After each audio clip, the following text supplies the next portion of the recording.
बहुत समय पहले की बात है। दीनानाथपुर नामक गांव में अर्चना नाम की एक औरत रहती थी।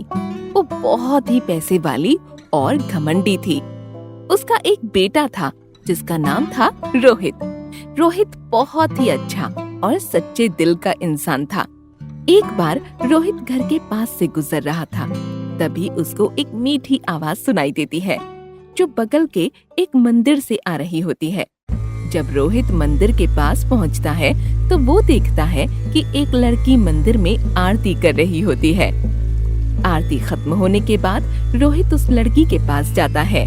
क्या मैं आपका नाम जान सकता हूँ? मेरा नाम मृदुला है। मैं इस मंदिर के पुजारी की बेटी हूँ। मृदुला दिखने में बहुत ही सुंदर थी। उसे देखने के बाद रोहित उसे अपना दिल दे बैठता है और उस दिन के बाद से वो हर दिन मृदुला की मीठी आवाज सुनने के लिए मंदिर आ जाया करता है। गाना गाने के साथ साथ मृदुला दिल की भी बहुत ही अच्छी थी। वो रोज शाम को बूढ़े बेसहारों के लिए ढेर सारा खाना अपने हाथों से बनाकर उन्हें खिलाया करती थी। ये सब देखकर रोहित बहुत प्रभावित हो जाता है। एक दिन रोहित उसे अपने दिल की बात कह देता है। मृदुला, तुम्हारी आवाज मीठी तो है ही, उसके साथ साथ तुम्हारा दिल भी बहुत अच्छा है। तुम रोज इन बुढ़े बेसहारों को खाना खिलाकर बहुत ही अच्छा काम करती हो। मुझे एक ऐसी ही लड़की की तलाश थी। क्या तुम मुझसे शादी करना चाहोगी? कैसी बात कर रहे हैं आप? कहाँ आप और कहाँ मैं? ये कैसे मुमकिन हो सकता है? जब आपके घर वालों को ये बात पता चलेगी कि मैं एक गरीब पुजारी की बेटी हूँ तो क्या वो शादी के लिए राजी हो जाएंगे? तुम इस बात की चिंता मत करो। मेरी माँ मुझसे बहुत प्यार करती है। अगर मैं तुमसे शादी करके तुम्हें अपनी पत्नी के रूप में माँ के सामने ले जाऊंगा ना, तो मेरी माँ तुम्हें स्वीकार कर ही लेगी। उसके बाद रोहित घर वालों से बिना बताए मंदिर में मृदुला से शादी रचा लेता है। फिर मृदुला को अपने साथ लेकर अपने घर चला जाता है। घर पहुंचने पर जब अर्चना ये सब देखती है तो वो गुस्से में लाल हो जाती है। रोहित, ये लड़की कौन है? तुमने बिना मुझे बताए इससे शादी की भी तो कैसे? फिर रोहित सब कुछ अपनी माँ को बताता है। माँ, अगर मैं आपको इस लड़की के बारे में बताकर शादी करता तो शायद आप इसके लिए राजी नहीं होती। मृदुला बहुत ही अच्छी लड़की है माँ, ये आपको कभी भी शिकायत का मौका नहीं देगी। रोहित की बातें सुनकर अर्चना को मृदुला पर बहुत गुस्सा आता है, मगर वो अपने बेटे के सामने उसको कुछ भी नहीं बोल पाती और मुस्कुरा कर रह जाती है। शादी के बाद रोहित मृदुला से और ज्यादा प्यार करने लगा था। एक दिन मृदुला रसोई घर में खाना बना रही थी, तभी वहाँ रोहित आ जाता है। मृदुला, देखो मैं तुम्हारे लिए क्या लाया हूँ। क्या लाए हैं आप मेरे लिए? पहले तुम अपनी आंखें बंद करो। मृदुला अपनी आंखें बंद कर लेती है। तभी रोहित उसके सामने एक डिब्बे में बहुत ही सुंदर अंगूठी रख देता है। ये तो बहुत ही सुंदर अंगूठी है। फिर रोहित उस अंगूठी को मृदुला की उंगली में पहना देता है। ये सब देखकर अर्चना मन ही मन जल भुन जाती है। रोहित के जाने के बाद वो मृदुला के पास जाती है।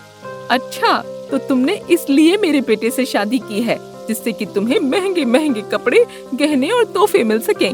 तुम एक गरीब लड़की हो, मेरे बेटे को पैसे की वजह से फंसाकर शादी कर ली।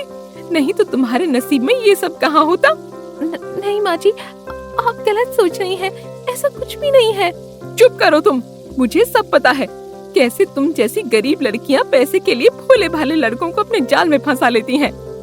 अर्चना की बातें सुनकर मृदुला बहुत दुखी हो जाती है। कुछ दिन के बाद मृदुला की ननद सुमन उसके घर आती है।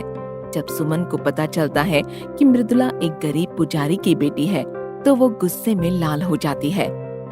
रोहित, तुम्हें कोई और लड़की नहीं मिली जो इस पुजारी की बेटी को घर में उठा लाए? जानती हो ना, तुम्हारी इस गलती की वजह से पास पड़ोस और रिश्तेदार हमारा कितना नाम खराब कर रहे हैं। दीदी, एक बात कहूँ, मृदुला की तरह सच्चे दिल की लड़की आपको कहीं ढूंढने से भी नहीं मिलेगी। मुझे तो ऐसे ही लड़की की तलाश थी।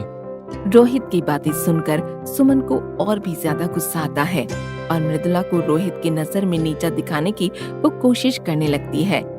एक दिन मृदुला खाना बना रही होती है, तभी वहाँ सुमन आकर चुपचाप से उसके खाने में ढेर सारी मिर्ची डाल देती है। मृदुला सुमन की हरकतें छुप कर देख रही थी, मगर वो सुमन को कुछ भी नहीं कहती। फिर सुमन के किचन से निकलने के बाद मृदुला जल्दी से जाकर सब्जी की सतह पर आई हुई मिर्ची को निकालकर उसमें दही मिला देती है। जिससे खाने का तीखापन बहुत कम हो जाता है। फिर खाने का समय होता है। मृदुला सबको खाना परोसती है। मृदुला, आज तो तुमने बहुत ही स्वादिष्ट खाना बना दिया है। ऐसा क्या डाल दिया है खाने में जो इसका स्वाद दोगुना बढ़ गया है? जी, आज गलती से मुझसे खाने में ज्यादा मिर्च पड़ गई थी। उसका तीखापन कम करने के लिए मैंने उसमें दही डाल दी है। लगता है उसी की वजह से खाना और भी स्वादिष्ट बन गया। तुम्हारे हाथों में तो जादू है, जादू। रोहित की बातें सुनकर सुमन गुस्से की मारी बौखला जाती है। मृदुला, आज मेरे दामाद अजय घर पर आने वाले हैं। खाने में कुछ अच्छा बनाना। माँ जी, मगर सब्जियाँ तो खत्म हो गई हैं। क्या पहले बताने को नहीं हुआ? जल्दी से बाजार जाओ और सारी सब्जियाँ खरीद कर ले आओ। देर मत लगाना, समझी? मृदुला सब्जी के लिए बाजार चली जाती है। जब वो सब्जी खरीद रही होती है तभी किसी आदमी का सड़क पर एक्सीडेंट हो जाता है। आदमी के सर से बहुत खून निकलने लगता है, जिससे बहुत सारे लोग भीड़ लगाकर उसको देखने लगते हैं। अरे, ये आदमी दर्द से करा रहा है और आप लोग खड़े होकर देख रहे हैं। इनको अस्पताल लेकर जाना चाहिए। फिर जल्दी से मृदुला उस आदमी को अपने कंधे का सहारा देकर उसे गाड़ी में बैठाकर अस्पताल लेकर जाती है। उस आदमी को अस्पताल पहुंचाने के बाद वो फिर सब्जियां लेकर अपने घर वापस जाती है। जैसे ही मृदुला घर में जाती है, अर्चना मृदुला को देखकर चिल्लाने लगती है। अरे, कहाँ मर गई थी? इतनी देर कहाँ लगा दी तुमने? जब तुम्हें पता था कि आज मेरे दामाद जी घर आने वाले हैं तो सब्जी लेने में इतनी देर लगा दी जिससे तुम्हें खाना न बनाना पड़े। मेरे दामाद जी के आने का समय हो गया है। अब वो आने के बाद नाश्ता क्या करेंगे? करम चली कहीं की, एक भी काम ढंग से नहीं कर पाती। तभी सुमन के पास एक फोन आता है। फोन पर बात करने के बाद सुमन जोर जोर से रोने लगती है। माँ, अभी मेरे घर से फोन आया था। वो कह रहे थे कि अजय का एक्सीडेंट हो गया है। इतना सुनते ही अर्चना के पैरों के नीचे से जमीन खिसक जाती है और फिर वो सुमन को लेकर अस्पताल के लिए निकल जाती है। अर्चना और सुमन को अस्पताल जाता देख मृदुला से रहा नहीं जाता।